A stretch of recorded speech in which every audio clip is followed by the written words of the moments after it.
contar con su apoyo del doctor Gregorio Robles Morchón, quien voy a hacer una muy breve semblanza por cuestiones de tiempo. Él es catedrático desde el año de 1983 de su universidad en Baleares. Además es académico de número de la Real Academia de Ciencias Morales y Políticas, jurista y académico de dicha disciplina. Se doctoró en Derecho en 1975 en la Universidad Complutense de Madrid, con una tesis sobre el pensamiento político y jurídico de José Ortega y Gasset. De 1982 a 1986 fue secretario de la Asociación Española de Filosofía Jurídica y Social, y desde 1983 es catedrático de Filosofía del Derecho en la Universidad de las Islas de Baleares, quien le ha otorgado la distinción de catedrático emérito. De 1986 a 1990 fue director del Colegio Universitario Cardenal Gil de Albornoz de Cuenca, 1986-1990. De 1990 a 1992 fue director de la Escuela Libre de Derecho y Economía de Madrid. Desde 1991 es profesor de Derecho de la Unión Europea en la Universidad Pontificia de Salamanca, Campus Madrid. Desde 1997 publica artículos en el diario ABC y desde 1998 en La Razón. Es miembro, entre otros, del Instituto Hans Kelsen de Viena, del Instituto Europeo de Psicología y del Comité Científico de la revista Ars Interpretandi de Padua y Revista de Derecho Constitucional e Internacional de Sao Paulo. Bien, es un privilegio realmente contar con el apoyo, la presencia del doctor Gregorio Robles Morchón, a quien tuve el gusto de conocerle, saludarle en un apoyo que nos brindó en aquel entonces a nuestro posgrado de Derecho, gracias al doctor Rolando Tamayo y Salmorán, y que por cierto estuvimos conviviendo ahí después de su excelente participación en una conferencia magistral. Nos fuimos a Cholula y estuvo muy contento conjuntamente con su esposa. El doctor Gregorio Robles Morchón es autor de una infinidad de libros de teoría del derecho, de sociología del derecho, jurídicas de la Universidad Nacional Autónoma de México. Le publica sobre teoría de los juegos hace más de 25 años. Realmente es incansable investigador y agradezco infinitamente este momento para expresarle, como siempre, mi respeto, admiración y cariño por seguir compartiendo sus trabajos en los últimos años. Bienvenido, doctor Gregorio Robles Morchón, que en esta ocasión nos va a hablar sobre la teoría comunicacional del derecho, rasgos básicos. Un fuerte aplauso, por favor, de bienvenida. Muy bien, muchas gracias a todos ustedes, a los asistentes, también naturalmente a las autoridades de la Universidad, de la Benemérita Universidad de Puebla, y especialmente a nuestro colega Rafael Sánchez Vázquez por la invitación que amablemente me ha cursado, y que, bueno, pues estoy encantado de volver a Puebla, aunque solamente sea durante 15 minutos y en remoto. Pero, en fin, eso a lo que se ha referido él cuando estuvimos en Puebla debió ser hacia el año 2000, 2002, ¿no? Aproximadamente. Es decir, ha pasado algún tiempo. Luego usted me invitó alguna vez, pero yo no pude ir porque tenía algún compromiso aquí en España o por Europa, no sé. Bueno, yo les voy a hablar muy brevemente de la teoría comunicacional del derecho, que es el nombre que yo he puesto a la concepción que he desarrollado pues, en los últimos 40 años y que está expuesta en 3 volúmenes voluminosos. En total son 2.500 páginas en una obra titulada Teoría del Derecho, que tiene el subtítulo de Teoría Comunicacional del Derecho, publicada en la editorial Thomson Reuters Civitas, Aranzadi, en España. ¿Por qué se llama teoría comunicacional del derecho? Toda teoría del derecho tiene que elegir una perspectiva para entender el fenómeno jurídico. La perspectiva elegida ha sido precisamente la comunicación. El derecho lo entendemos como un conjunto de procesos de comunicación. Para entender esta tesis, lo mejor es recurrir a algunos ejemplos. Vemos a 2 personas que conversan para acordar un contrato de alquiler de vivienda. ¿Y a qué asistimos? Pues asistimos a un proceso de comunicación, en este caso conversacional, que concluye en un texto que es el texto del contrato. Entramos en un parlamento y vemos que están discutiendo una ley y van aprobando artículo por artículo o rechazando, según los casos, el proyecto de ley. ¿A qué acudimos en este caso? Pues acudimos a otro proceso comunicacional, ahora de carácter dialéctico, que concluye en un texto también, en el texto legislativo. Vamos al notario para hacer el testamento. Manifestamos la voluntad que tenemos para que se transmitan los bienes cuando vayamos a morir, y entonces lo que hacemos es un proceso de comunicación comentándole al notario lo que queremos, y el notario lo que hace es trasladar nuestra voluntad a un texto, el texto del testamento. O sea, que vemos que hay muchos tipos de procesos de comunicación que consisten en un conjunto de actos lingüísticos, de actos de comunicación, y que concluyen en textos, en este caso, escritos. ¿Quiere eso decir que la comunicación sea necesariamente siempre escrita? Evidentemente no. Por ejemplo, podemos comunicarnos perfectamente cuando jugamos al ajedrez sin decir una palabra. Antes ha hecho alusión el profesor Sánchez Vázquez a mi libro sobre las reglas del derecho y las reglas de los juegos, y efectivamente las acciones humanas tienen un significado, y en la medida que tienen un significado, en esa medida son actos de comunicación. Podemos jugar al ajedrez o cualquier juego en el cual no haya que expresar con palabras explícitas nada, y sin embargo nos estamos comunicando simplemente con nuestras acciones. Eso significa que la acción humana es traducible en términos de texto, en términos lingüísticos.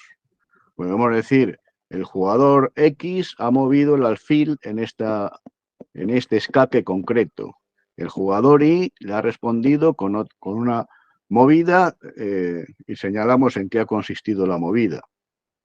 Aquí aparece toda la teoría de la acción, teoría comunicacional de la acción, en virtud de la cual decimos que la acción, al ser el significado de un movimiento o conjunto de movimientos, es también una forma de comunicación.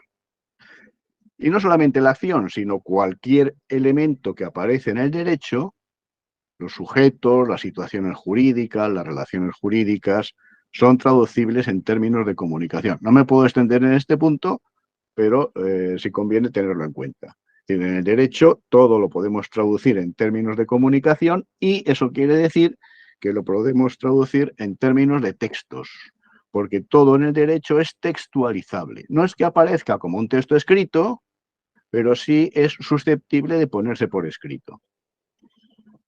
Por lo tanto, el enfoque de la teoría comunicacional es precisamente esto: entender el derecho como un conjunto de procesos de comunicación muy variados. Ahora bien, hay que preguntarse a continuación, ¿cómo es posible la comunicación? La comunicación es posible gracias al lenguaje. También aquí hay que entender el concepto de lenguaje en el sentido amplio.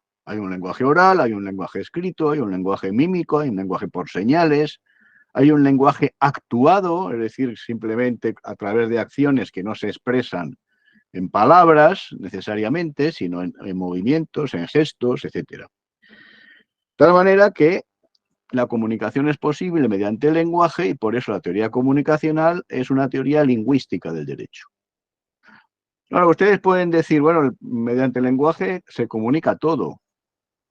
La ciencia, la literatura. Entonces, ¿cuál es el quid de la cuestión aquí en el derecho? Pues que hay un lenguaje de los juristas.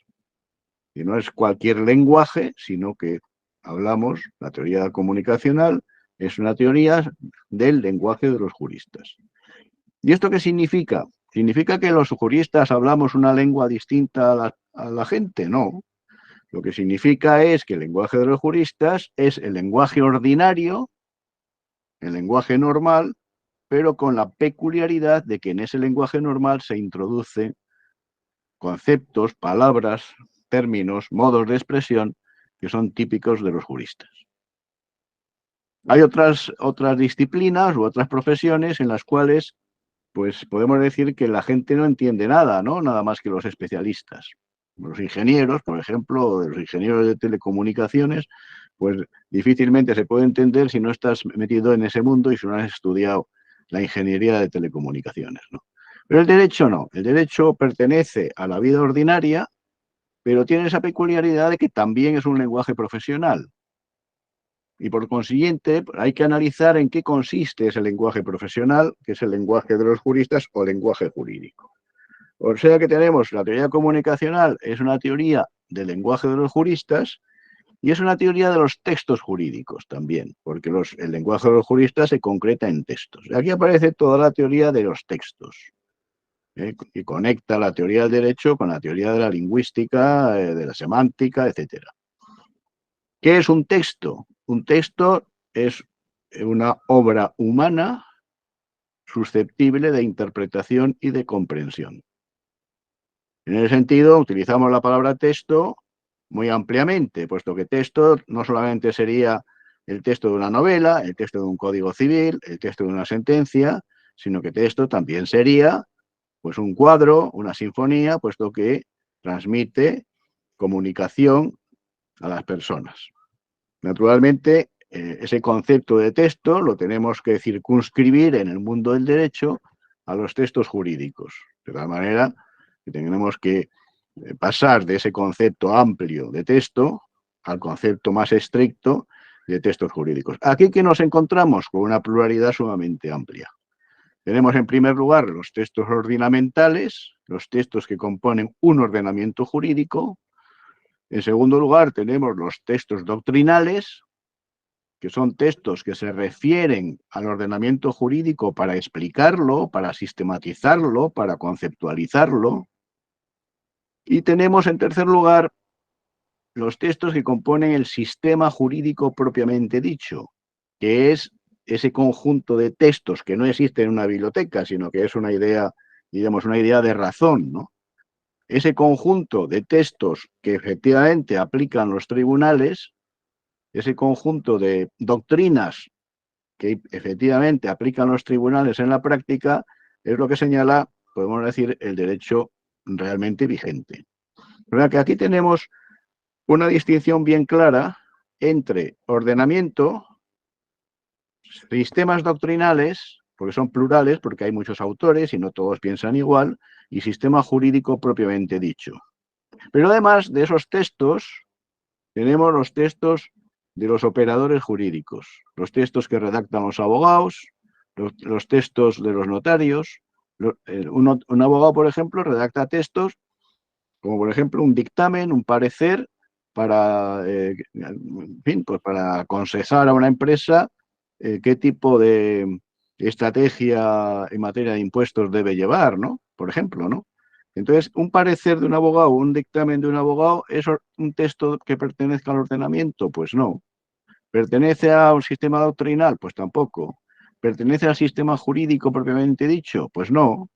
Entonces, ¿a qué pertenece? Pertenece al ámbito jurídico. El concepto de ámbito integra todos los textos posibles que tienen lugar dentro de su seno, dentro de su marco, y que se relacionan con un ordenamiento jurídico determinado.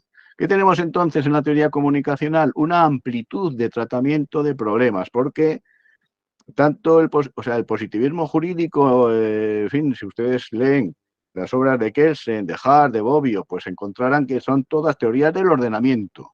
No hay una teoría del sistema propiamente. Son teorías del ordenamiento jurídico. El propio Kelsen lo dice al comienzo de sus obras principales, la teoría general del derecho y del Estado.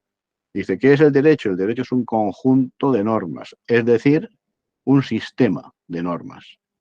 Ordenamiento y sistema en Kelsen es equiparable, son dos conceptos que se identifican. Lo mismo sucede en el caso de Herbert Hart o en el caso de Norberto Bobbio.